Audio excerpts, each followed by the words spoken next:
ان کے بارے میں کوئی فکر نہیں ہوتی. اللہ رب العالمین ایسوں کو کیا دھمکی دے رہا ہے؟ ان الذین یاکلون اموال الیتامی ظلما، جو لوگ یتیموں کا مال ظلم کے ساتھ کھاتے ہیں وہ لوگ اپنے پیٹوں میں انگار بھر رہے ہیں. اللہ اکبر. پسند ہے کسی کو؟ چولہے پہ بیوی صاحبہ ذرا بیمار ہو کے ارے جی وہ سالن داغ لگ جاتا جی ذرا جا کے اتارو بولے تو جلدی جلدی چلے گئے، ہانڈی بھول گئے، وہ کپڑا وپڑا لینا ہینڈل لینا جلدی اتارنے کی کوشش، بابا بابا چل گیا، ارے بابا. پریشان ہوتے نہیں ہوتے؟ معمولی گرم ہانڈی نہیں پکڑ سکتے ان نازک ہاتھوں سے.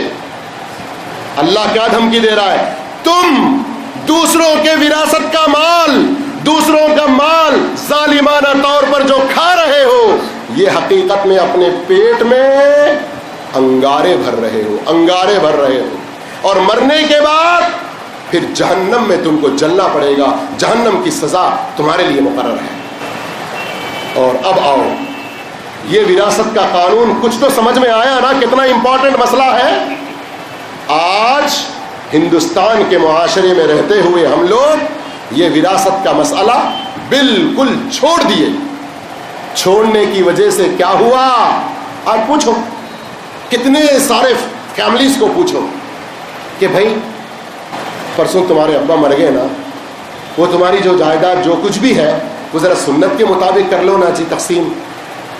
ارے کیا تم نئی بات کر رہے ہیں جی؟ ہو گیا سب کچھ ختم ہو گیا، تقسیم ہو گئی. ارے وہ کب؟ پرسوں تو مرے تھے نا تمہارے ابا. نہیں وہ پہلے چھو گئے، ان کے مرنے سے پہلے. کیسا ہو گیا ذرا بولو نا. نہیں وہ بیٹیوں کو جہیز میں دے دیے تھے نا، وہ ہو گیا، باقی جو ہے ہم لے لیے. بھائیوں کا جواب آج ایسے ہی چل رہا ہے نا. وراثت کا جو مسئلہ لازمی ہے اس کو چھوڑنے کی وجہ سے معاشرے میں بہت ساری برائیاں آئیں. ان برائیوں میں سب سے بڑی برائی جہیز کی آئی.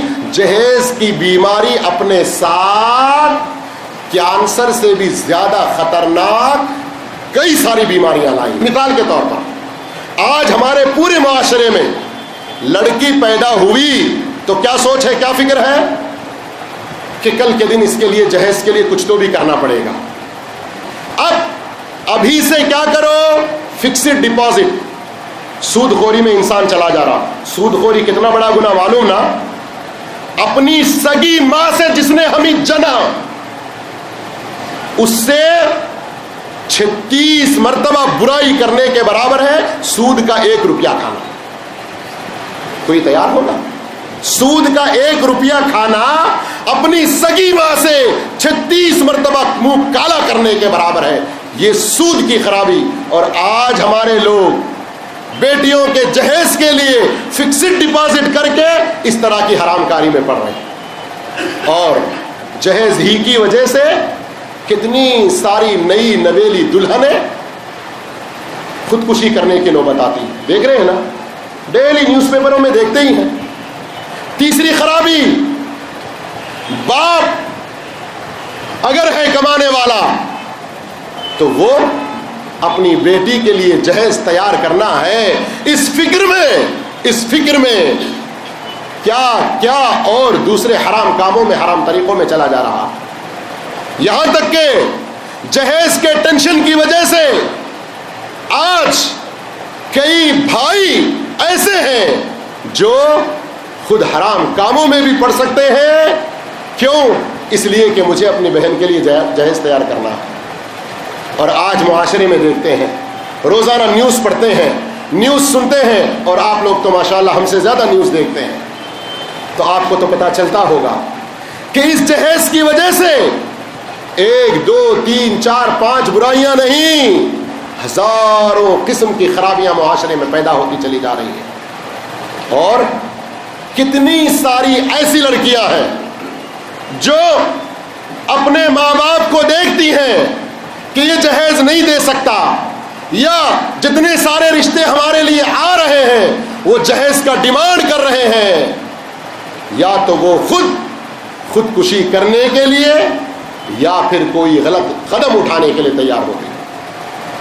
اور کئی موقعوں پر ایسی لڑکیوں کو پکڑا گیا اور ان سے پوچھا گیا تو دوسرے اور سارے پرابلمز کے مقابلے میں جہیز کا پرابلم نمبر اول تھا. اصل سنت کی شادی کیا ہے میرے بھائیوں؟ میں سمجھتا ہوں کہ اس پر تقریر کرنا بالکل بیکار ہے. کیوں بیکار ہے؟ اس لیے کہ سنت کی شادی کیا ہے ہم سب جانتے ہیں, لیکن کرنا کوئی نہیں چاہتا. اللہ کے رسول صلی اللہ علیہ وسلم کتنی بڑی خوشخبری دیتے ہیں, اعظم النکاح برکتاً ایسرها مؤنۃ. سب سے زیادہ بابرکت نکاح وہ نکاح ہے جس میں سب سے کم خرچہ ہوتا ہے.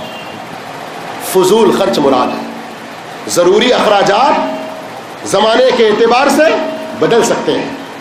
خود نبی کریم صلی اللہ علیہ وسلم کی زندگی میں, شروع زندگی مدینے کی, کچھ وہاں تنگیاں تھیں, حالات کچھ تھے. جب کشادگی آ گئی تو کچھ اور حالات رہے. عبد الرحمن بن عوف رضی اللہ تعالیٰ عنہ مالدار صحابی تھے. پوچھا تم نے کیا دیا مہر میں؟ کہا نوات ذہب, کہ میں نے کھجور کی گٹلی کے برابر سونا دیا ہوں. فرمایا اولم ولو بشاۃ, ایک بکرا ہی صحیح, اس کے ذریعے تم ولیمہ کرو. لیکن خود اللہ کے نبی صلی اللہ علیہ وسلم کا ولیمہ کبھی, جتنی ساری شادیاں آپ نے کی ان میں بعض ولیمے بکرے کے گوشت کے ساتھ بھی تھے, تو بعض ولیمے بس ہلکے پھلکے چیزوں پر, کھجور, ستو اور دوسری کچھ کھانے پینے کی چیزوں پر. کیوں؟ حالات کے اعتبار سے, انسان کی اپنی طاقت اور حیثیت کے مطابق. لیکن فضول خرچیاں نہیں, اسراف نہیں, ریا اور دکھاوا نہیں, نمود اور شہرت نہیں. میرے بھائیوں, اللہ کے نبی صلی اللہ علیہ وسلم کے اس فرمان کا جو مقصد تھا, برکت کا جو لفظ ہے وہ کئی ناحیوں سے بھی برکت ہے. صرف ایک طرف سے نہ سوچیں آپ برکت کو, کئی ناحیوں سے آپ برکت کو سوچیں کہ نبی کریم صلی اللہ علیہ وسلم کا یہ جو فرمان کہ سب سے بابرکت نکاح وہ ہے جس میں کم سے کم خرچ ہو, اس میں فضول خرچیاں مراد ہے کہ اس میں فضول خرچیاں کسی بھی طرح سے نہ ہوں. لیکن اس کا ایک دوسرا سب سے بڑا مقصد کیا ہے؟ سب سے بڑا مقصد یہ ہے کہ ہر نوجوان جو شادی کے عمر کو پہنچ چکا ہے وہ بڑی آسانی سے شادی کر لے, اس کے سامنے زنا, بدکاری کا کوئی دروازہ کھلا اسے نہ ملے. اللہ اکبر. اور آج کیا حال ہو گیا؟ ارے کیا بھائی, اتنی عمر ہو گئی ابھی تک شادی نہیں کرتے. کئی نوجوانوں کو پوچھو, کوئی کہتا ہے ابھی میں اسٹیبلش نہیں ہوا, ابھی مجھے کوئی پکی نوکری نہیں ملی. کسی کو پرائیویٹ نوکری ہے تو کہے گا میں ابھی ذرا گورنمنٹ نوکری کی تلاش میں ہوں, پورا بڑی کمپنی میں میں جاب ہنٹنگ کر رہا ہوں, انشاءاللہ ابھی مل جائے گی. کوئی کہے گا کہ نہیں ابھی میں اس لیے شادی نہیں کر رہا ہوں کہ میری بہنیں ابھی ہیں, مجھے ان کے بعد شادی کرنا ہے. کوئی کئی سارے اسباب بیان کرتے چلے جاتے ہیں. نوبت کبھی کہاں تک آ جاتی ہے کہ ہم معاشرے میں دیکھ رہے ہیں, تعلیمی ایجوکیشن ڈپارٹمنٹ میں کوئی ایجوکیشن, مارکیٹ میں بے پردگی, گھروں میں لباس, اللہ ہی رحم کرے. آج کیا ہمارا لباس ہو گیا؟